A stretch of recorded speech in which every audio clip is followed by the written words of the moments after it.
Hello, getrichquickguy.com here, and I'm going to go over the basics of options. This video is not meant to be financial advice or any kind of legal advice. It's mostly to get you interested in options and get you used to looking at some web pages that have options information. The best way to actually learn about options is to take classes or buy books. So again, this is only meant to be instructional. It's not meant to be used to buy stocks or anything, because I don't offer professional advice. So that being said, let us look at options. The way you find out information about options, my favorite way to do it is to go to Yahoo Finance. And the way you go there quickly is you type finance.yahoo.com.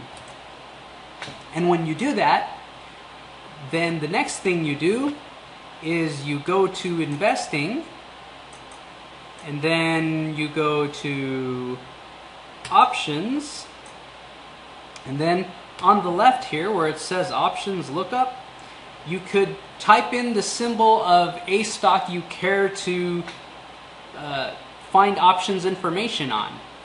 So what I'm going to use is Yahoo, Y-H-O-O,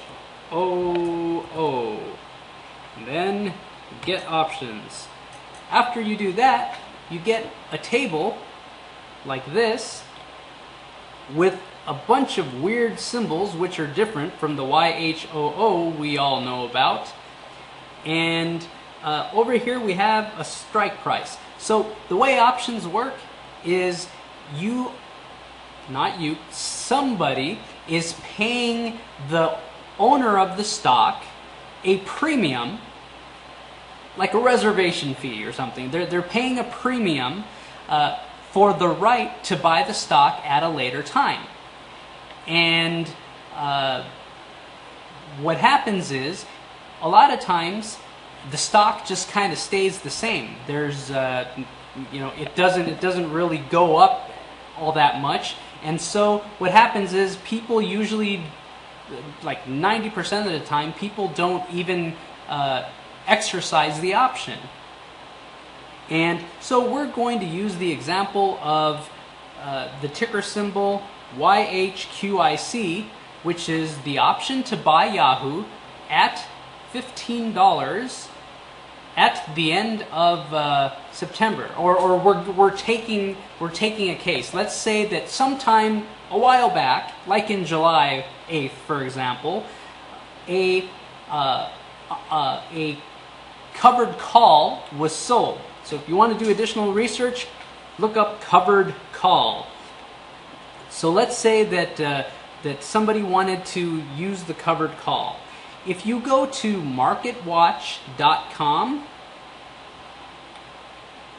you can actually plot an option. I have not been able to find an option plotter on Yahoo, but I know that there is one on MarketWatch.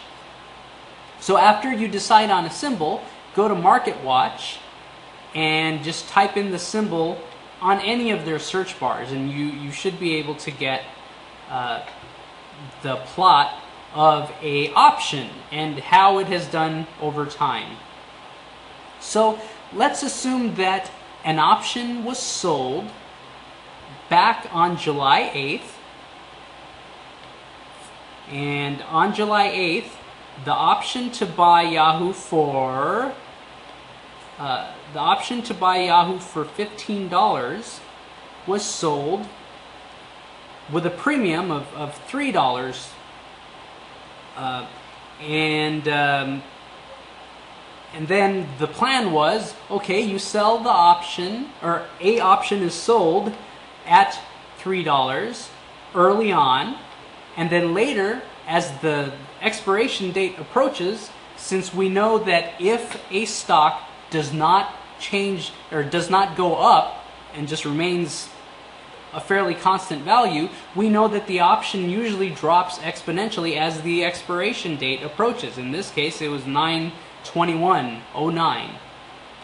So the thing to do with options is you sell, like with covered calls, you sell high and you can buy back low so that you can keep your stock instead of selling it.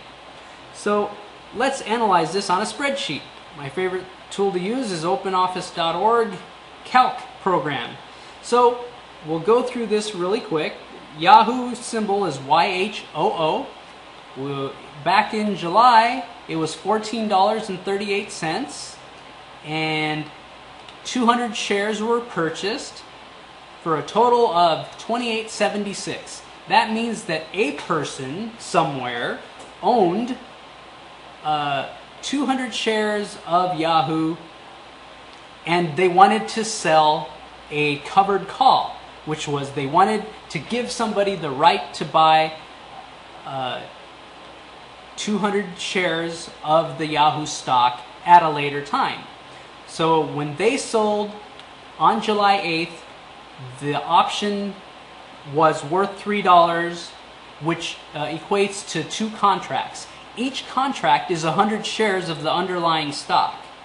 And so the total cost to the person that bought the contract was $600. How did they come up with that?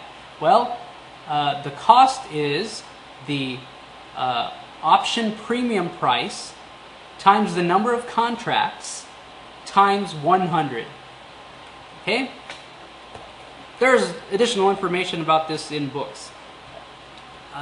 So let's say that that's what the covered call was sold for. So when this person sold the covered call, $600 appeared in their account.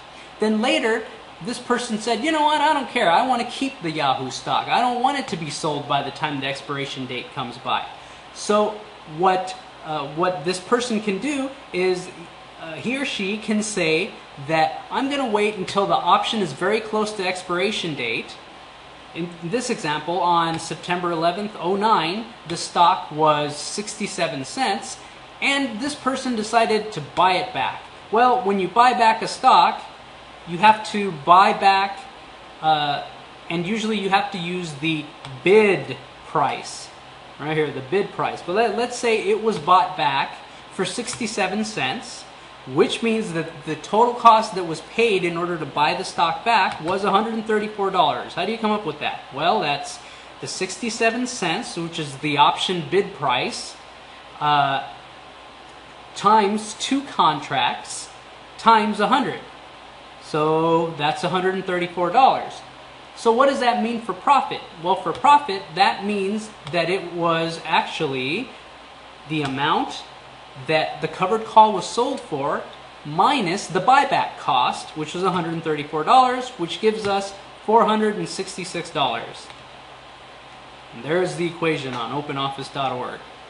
So I hope this was helpful. If you have any questions, please email getrichquickguy at getrichquickguy.com. Thank you very much.